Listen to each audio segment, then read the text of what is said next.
Hari ini saya mengajak Anda untuk merenungkan dalam rangka Vigili Paskah, penantian. Seperti para wanita yang menantikan hari Minggu pagi, tak sabar. Maka kita pun tidak sabar menantikan kebangkitan Yesus.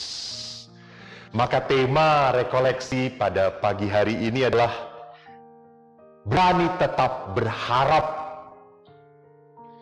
Saudaraku, karena ini rekoleksi, saya biarkan duduk ya, biar tenang. Anda boleh mempersiapkan kitab suci yang Anda miliki di rumah. Boleh kitab suci elektronik, boleh kitab suci bukunya seperti saya. Mari kita buka Injil Yohanes bab 20. Di perikop pertama memang ayat 1 sampai dengan 10, tetapi saya akan melanjutkan dengan perikop berikutnya. Jadi kita akan membahas bab 20, Yohanes bab 20 ayat 1 sampai dengan ayat 18. Memang nanti akan diperlihatkan teks-teksnya. Bapak bisa melihat, Bapak Ibu bisa lihat di layar kaca. Kalau ada, ada rupanya, muncul sekarang. Baik, saya akan menjelaskan bukan per ayat, tetapi per bagian yang saya ingin kita renungkan dalam rekoleksi ini. Pertama, disebutkan di dalam ayat 1. Pada hari pertama minggu itu, pagi-pagi benar, ketika hari masih gelap, pergilah Maria Magdalena ke kubur itu. Dan ia melihat bahwa batu telah diambil dari kubur. Maria Magdalena. Menarik bahwa begitu banyak sosok Maria muncul dalam kitab suci. Mungkin nama Maria itu kayak bahasa Sunda ya, mungkin, saya tidak terlalu, kayak bahasa Sundanya Nyai gitu ya. Banyak banget orang yang memakai nama itu, Neng. Jadi karena banyaknya menyebabkan orang rancu. Ini Maria saudaranya Marta atau bukan? Karena di dalam kitab suci disebut ada Maria yang lain. Lalu siapa Maria Magdalena? Mari kita lihat di dalam kitab suci. Di dalam Injil Lukas bab 8 ayat 1 sampai 3 dijelaskan Maria Magdalena itu siapa. Anda bisa lihat Lukas bab 8 ayat 1 sampai 3. Saya cepat bukanya karena saya sudah mempersiapkan. Di sini dikatakan bahwa tidak lama sesudah itu Yesus berjalan berkeliling dari kota ke kota, dari desa ke desa, memberitakan Injil Kerajaan Allah. Ke-12 murid bersama-sama dengan dia, dan juga beberapa orang perempuan yang telah disembuhkan dari roh-roh jahat atau berbagai penyakit, yaitu Maria yang disebut Magdalena yang telah dibebaskan dari 7 roh jahat. Jadi dikatakan di sini Maria Magdalena identitasnya adalah seorang wanita yang telah dibebaskan oleh Yesus dari 7 roh jahat. Dan di sini bahkan dijelaskan Yohana istri Kusa, Susana dan banyak perempuan lain melayani rombongan itu. Rombongan siapa? Rombongan Yesus dengan kekayaan mereka. Jadi penginjil Lukas memperlihatkan rupanya Maria Magdalena ini pengikut setia Yesus dari belakang, dari jarak jauh. Mereka melayani Yesus dengan harta mereka. Kalau para murid melayani Yesus kan dengan kehadiran, lalu dengan juga namanya berkarya bersama Yesus. Tapi para wanita ini melayani Yesus dengan cara lain. Jadi mari kita lihat di sini bahwa di dalam hidup manusia kita itu mendapatkan karunia. Karunia untuk melayan. Jangan lupa itu. Jadi tujuan hidup manusia di dunia ini bukan mencari apa yang saya mau, mencari apa yang mengenakkan saya, bukan. Tujuan hidup manusia ini adalah melayani Allah. Apalagi kalau pengalamannya seperti Maria Magdalena ini sudah dipulihkan, sudah disembuhkan. Maka memang menyedihkan ya kalau ada orang yang minta karunia penyembuhan. Tuhan, semoga saya disembuhkan. Pertanyaannya, apa lalu yang Anda lakukan setelah Anda sembuh? Apa yang Anda lakukan setelah Anda diberkati? Nah, ini yang lebih penting. Bukan perkaranya sembuh atau tidak, diberkati atau tidak, mendapat rezeki atau tidak. Bukan itu. Masalahnya adalah seperti Maria Magdalena. Kita mempunyai karunia pelayanan dengan berbagai cara. Ada yang berdoa, seperti Komsos di sini pun sama, melayani dengan mewartakan. Dan di Komsos ini ada seorang wanita yang selalu menyediakan makanan, minuman, perlu itu. Sehingga anggota-anggota Komsos semangat. Nah itu. Jadi pelayanan itu dilakukan dengan cara masing-masing. Jangan lupa. Kita teruskan. Ayat 2. Maria Magdalena setelah melihat bahwa kubur itu kosong, ia berlari mendapatkan Simon Petrus dan murid yang lain yang dikasihi Yesus. Dan dia berkata kepada mereka, Tuhan telah diambil orang dari kuburnya, dan kami tidak tahu di mana ia diletakkan. Maka berangkatlah Petrus dan murid yang lain itu ke kubur. Keduanya berlari bersama-sama, tetapi murid yang lain itu berlari lebih cepat daripada Petrus, sehingga lebih dahulu sampai di kubur. Ia menjenguk ke dalam dan melihat kain kapan terletak di tanah. Akan tetapi ia tidak masuk ke dalam. Saudaraku, lihat, Maria Magdalena memberikan kabar yang mengejutkan. Jadi kabarnya adalah kabar yang ia simpulkan sendiri. Dia hanya menyimpulkan dari sebuah fakta bahwa Yesus tidak ada di dalam kubur. Maka apa? Pasti dicuri orang. Mungkin kita harus mengerti latar belakang bahwa memang pencurian jenazah itu semacam sudah menjadi hal yang lumrah pada zaman itu.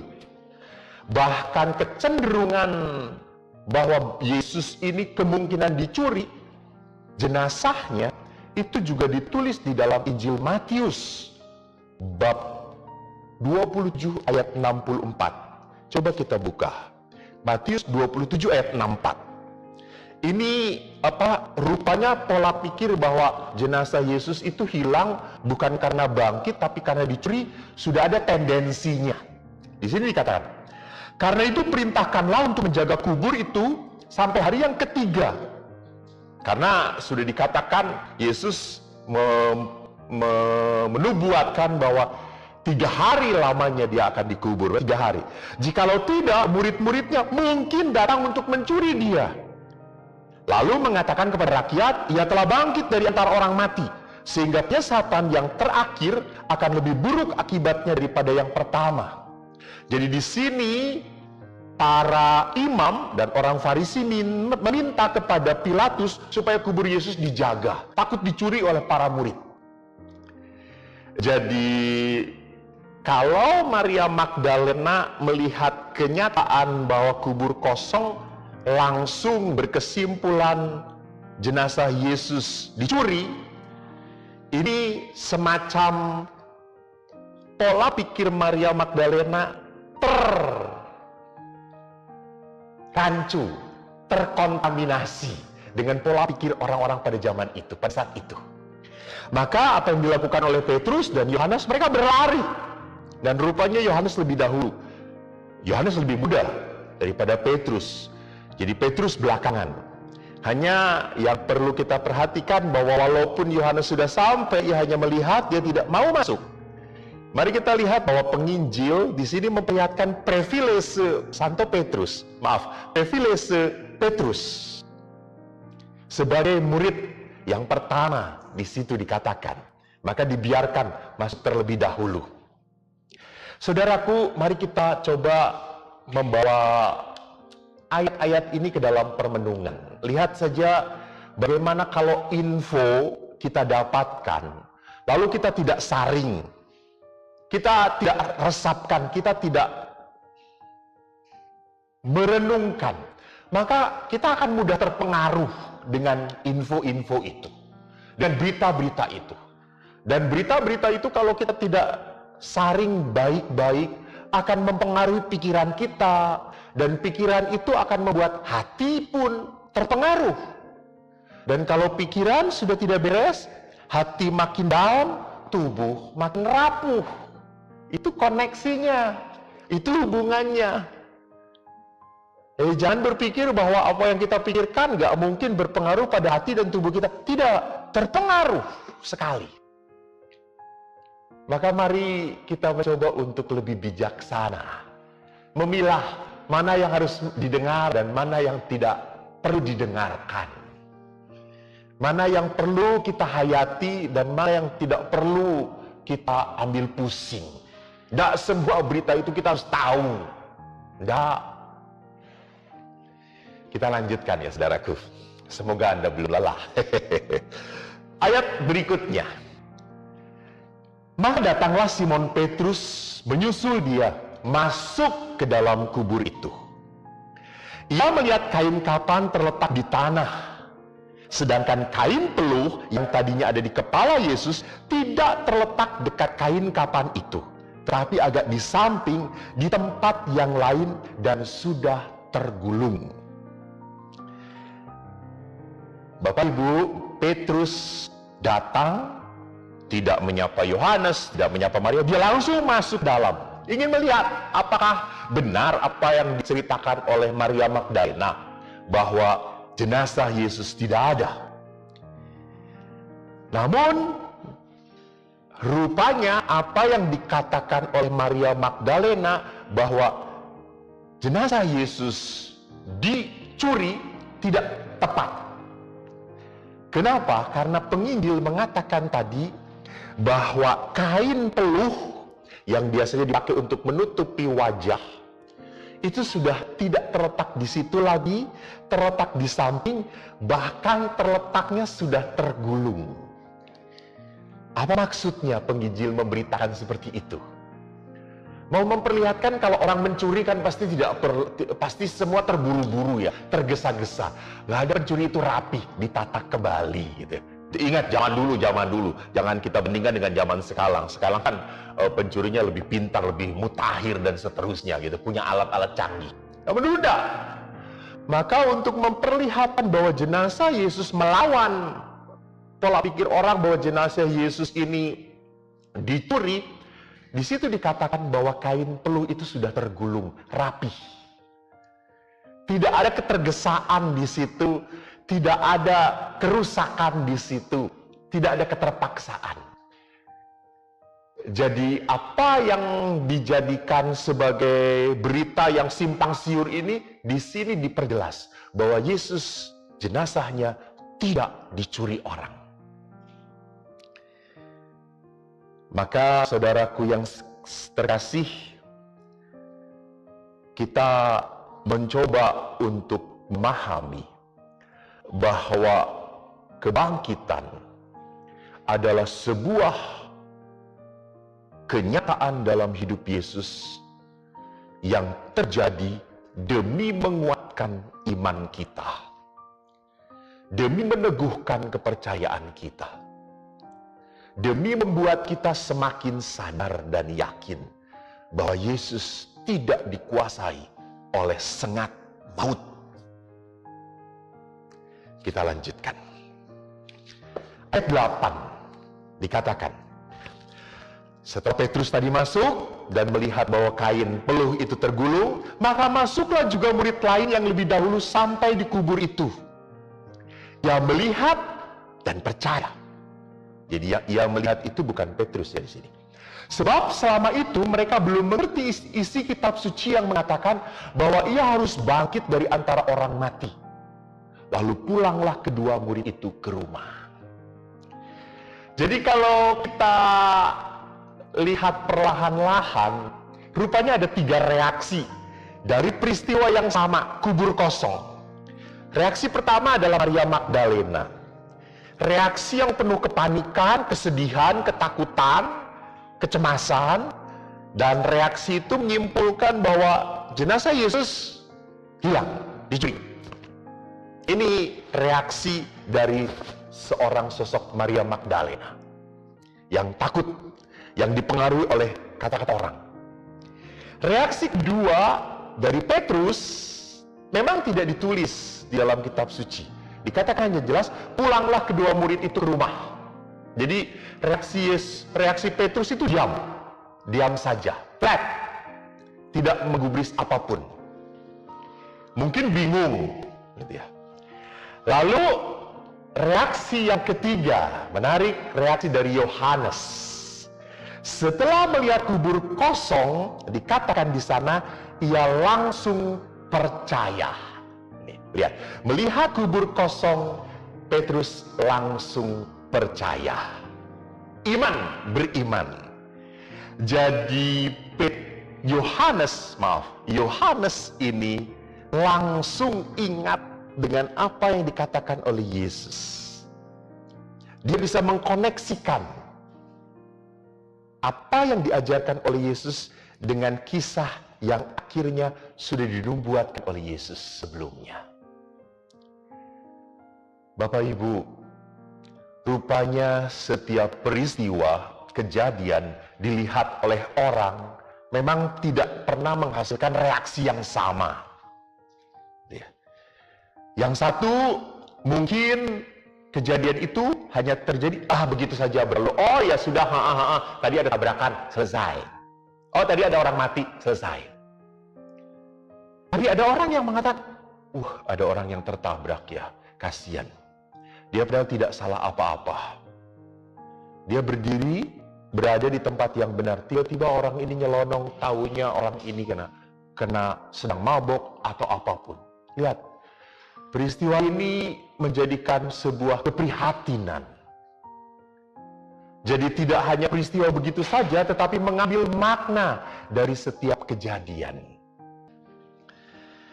Nah, ini sekarang menarik ke perikop berikutnya, kan 1:10 dibagikan di situ dikatakan Yohanes mana tadi? Nah ini, Yohanes 20, 1:10. Nah sekarang perikop berikutnya 11 dan 18. Ayat 11 ya. Tetapi Maria berdiri dekat kubur itu menangis. Sambil menangis ia menjenguk ke dalam kubur itu. Dan tampaklah olehnya 2 orang malaikat berpakaian putih. Yang seorang duduk di sebelah kepala dan yang lain di sebelah kaki di tempat mayat Yesus terbaring. Kata malaikat itu kepadanya, "Ibu, mengapa engkau menangis?"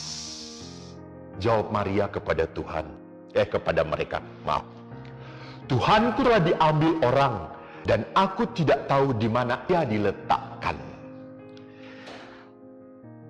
Mari kita masuk ke dalam situasi Maria.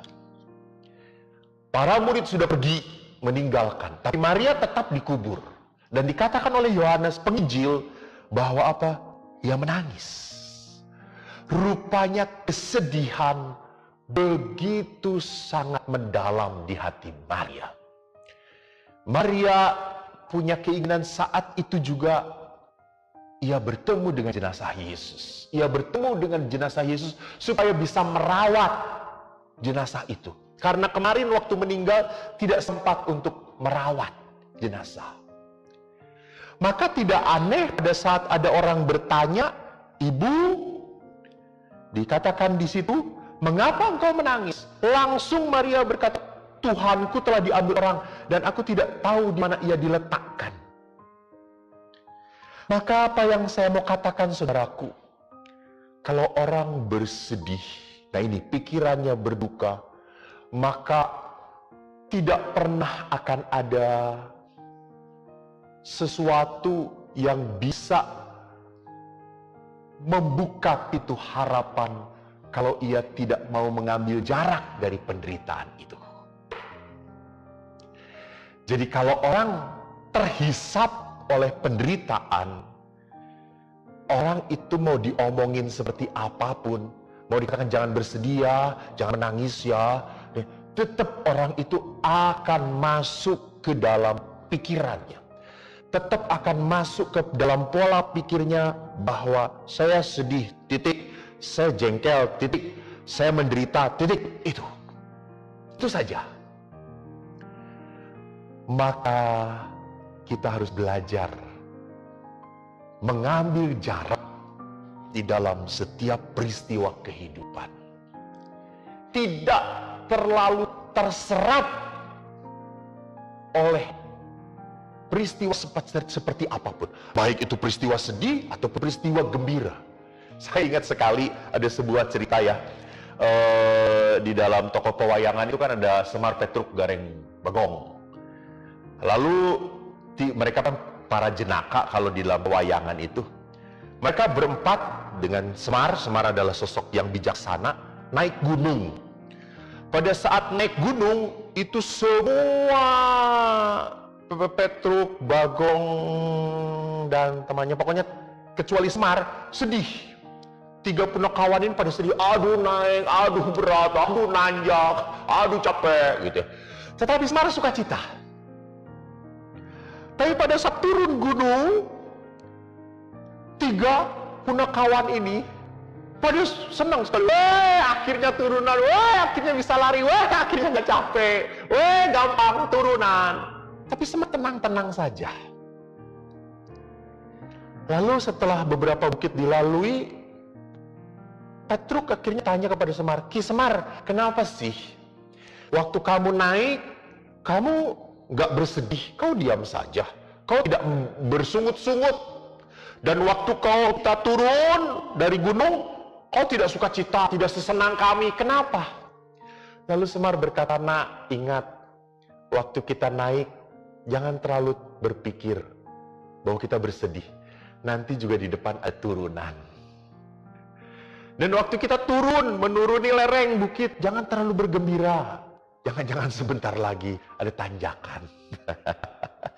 That's life. Itu kehidupan. Jangan terlalu terserap kepada peristiwa. Kita harus berani mengambil jarak dari setiap peristiwa kehidupan. Supaya apa? Supaya ada paradigma yang lain. Supaya ada pola pikir yang lain yang membuat kita membuka pintu harapan. Jadi tidak lock, tidak terkunci semua pintu. Gitu ya. Di situ pentingnya. Kita lanjutkan, saudaraku. Sesudah berkata demikian, ia menoleh ke belakang. Siapa? Maria Magdalena menoleh ke belakang. Dan melihat Yesus berdiri di situ. Tetapi ia tidak tahu bahwa itu Yesus. Kata Yesus kepadanya, "Ibu, mengapa engkau menangis? Siapakah yang engkau cari?" Maria menyangka bahwa orang itu adalah penunggu taman. Lalu ia berkata kepadanya, "Tuan, jikalau Tuan yang mengambil dia, katakanlah kepadaku, di mana Tuan meletakkan dia, supaya aku dapat mengambilnya." Lihat, sekali lagi ditekankan di sini. Walaupun Maria melihat Yesus, tapi ia tidak sungguh-sungguh menatap Yesus. Kenapa? Yaitu tadi, seluruh pikirannya, seluruh hatinya terbelenggu, terpenjara pada kesedihan. Dia ingin sekali bertemu dengan jenazah Yesus. Tapi ia tidak dapatkan. Maka tadi apa yang saya katakan, pikiran dan hati itu membuat indera mata ini jadi tidak sungguh-sungguh melihat. Jadi walaupun dia melihat Yesus, ia tidak sadar bahwa itu adalah Yesus. Jadi sama, saudaraku. Kadang-kadang kita pun minta pertolongan dari Tuhan. Tuhan selamatkanlah. Tuhan bantulah. Tuhan tolonglah. Tuhan itu memberi pertolongan mungkin lewat hal kecil. Tapi kita tidak berpikir bahwa itu pertolongan dari Tuhan. Kita berpikirnya bahwa Tuhan itu kalau menolong harus seperti ini. Jangan kayak gitu dong. Harus seperti ini. Contoh.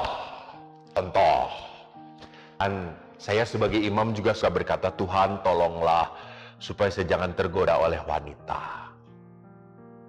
Namanya juga pria, saya kan pria, tertarik pada wanita.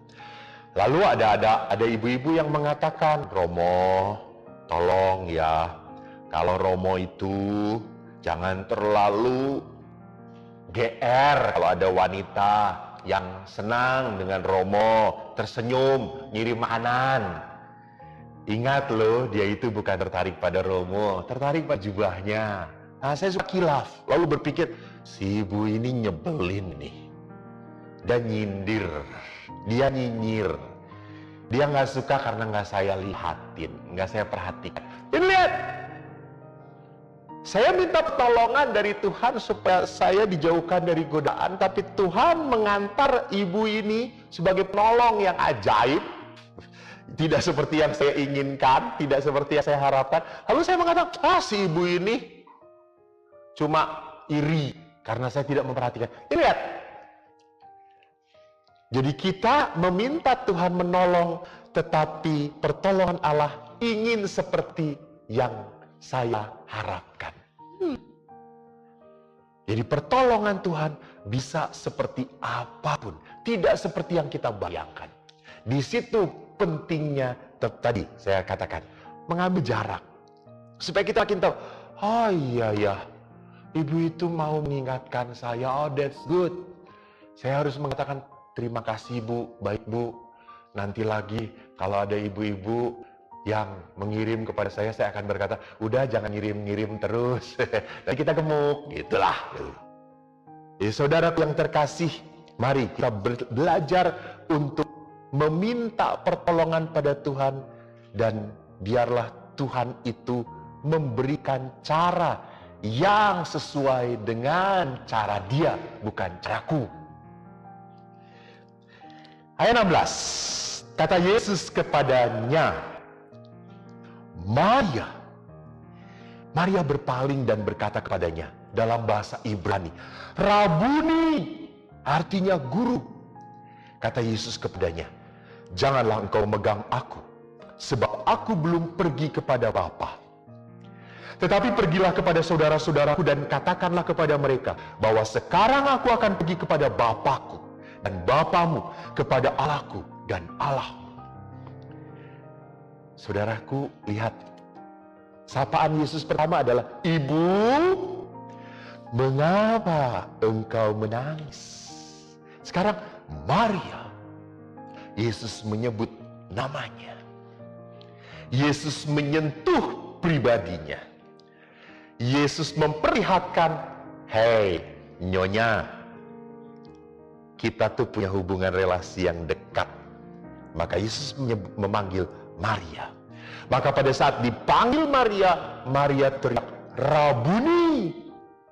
Memang di sini hanya diterjemahkan sebagai guru, tetapi yang lebih tepat, Rabuni itu artinya guruku, guruku. Menarik bahwa Maria mau mengatakan, you are mine, engkau milikku. Jadi di sini ada dua orang yang punya hubungan yang hangat, yang punya hubungan yang dekat, yang erat satu sama lain. Di relasi itu dicirikan dengan sebuah kehangatan, dengan sebuah kasih, dengan sebuah kerinduan. Maria begitu rindu ingin bertemu jenazah Yesus, dan Yesus menyapanya. Maka pada saat Maria ingin menyentuh, dalam terpetik jenazah, Yesus berkata, jangan sentuh aku. Jadi walaupun Yesus memperlihatkan sosok yang sama sosoknya, tetapi ragawinya sudah berbeda dengan sewaktu ia masih hidup. Jadi lihat di sini, cinta yang begitu mendalam itu harus ditunjukkan dengan relasi yang sungguh-sungguh. Maka tidak aneh mengapa Maria Magdalena sampai seperti itu. Kan tadi dikatakan dalam penginjil bahwa sejak pewartaan Yesus, Maria setia mengikuti Yesus. Jadi relasi itu perlu dipertanyakan. Kalau saya itu punya Allah, kita punya Tuhan, tetapi kita tidak punya waktu untuk berelasi, tidak punya waktu untuk berhubungan dengan Tuhan, kita tidak punya waktu untuk akrab, kita tidak punya kerinduan. Pertanyaannya, apakah relasi kita sungguh-sungguh dekat dengan Allah? Jangan-jangan kita hanya mengakui Allah, maaf, di bibir saja.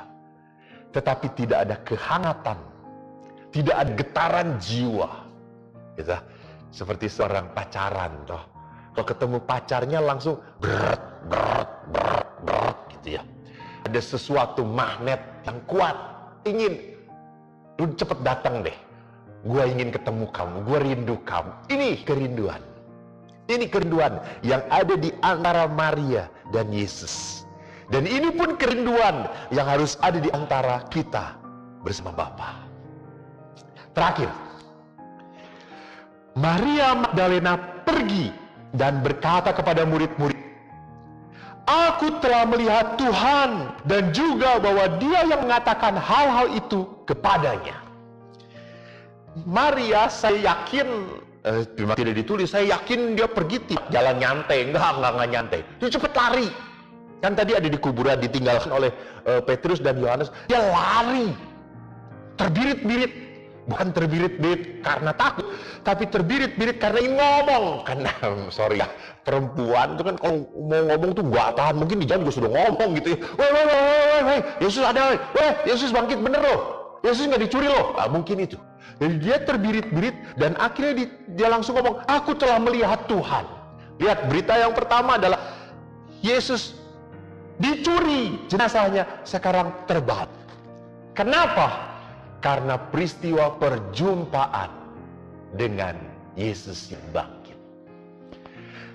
Peristiwa perjumpaan dengan Yesus yang bangkit hanya terjadi karena Maria sungguh mengasihi Yesus. Maka saudaraku yang terkasih, manusia, Maria, tidak lagi dikuasai oleh cara pandang yang salah bahwa jenazah Yesus dicuri orang. Tidak dikuasai lagi oleh kecemasan, ketakutan. Karena apa? Bertemu dengan kebangkitan Yesus. Maka Paskah adalah realitas dalam hidup kita untuk mengembalikan pintu harapan. Dan pintu harapan ini terbuka karena kita punya kepercayaan kepada Allah. Dan kepercayaan itu dibangun dengan relasi yang terus-menerus, yang tiada henti dengan Bapa kita. Orang makin dekat relasinya, orang makin hangat dan makin sering merindukan, maka kepercayaan pun makin tambah besar. Dan kalau kita cuma percaya kepada orang saja bisa dipercaya, apalagi kepada Allah Bapa. Itu membuka pintu harapan kepada sesuatu hidup, suasana hidup yang akan lebih baik lagi. Saudaraku, ingat pesan saya. Di saat ini tolonglah kita jangan terlalu banyak mendengarkan bad news. Kita memang cukup banyak waktu untuk melihat handphone, tapi jangan pernah lupa terlalu banyak bad news. We must come to the good news. Kabar baik, kabar sukacita. Kembali kepada sabda-sabda yang dikatakan oleh Tuhan. Sabda ini menguatkan perjalanan kita. Maka jangan pernah lupa apa yang dikatakan oleh Rasul Paulus kepada jemaat di Filipi, bab 1 ayat 6. Aku yakin sepenuhnya, yaitu Ia yang memulai pekerjaan yang baik di antara kamu akan meneruskannya sampai pada akhirnya pada hari Kristus Yesus. Allah tidak pernah lepas tangan dengan situasi kita. Bahkan penginjil Matius bab 14 ayat 27 mengatakan, di saat para murid ketakutan ditimpa badai, Yesus berkata, "Tenanglah, aku ini, jangan takut." Saudaraku, mari kita hadapi situasi hidup kita dengan semangat Paskah. Kita tetap berani berharap karena kita mempunyai hubungan yang dekat dengan Allah. Anda dan saya, anak-anak yang dicintai Tuhan. Amin.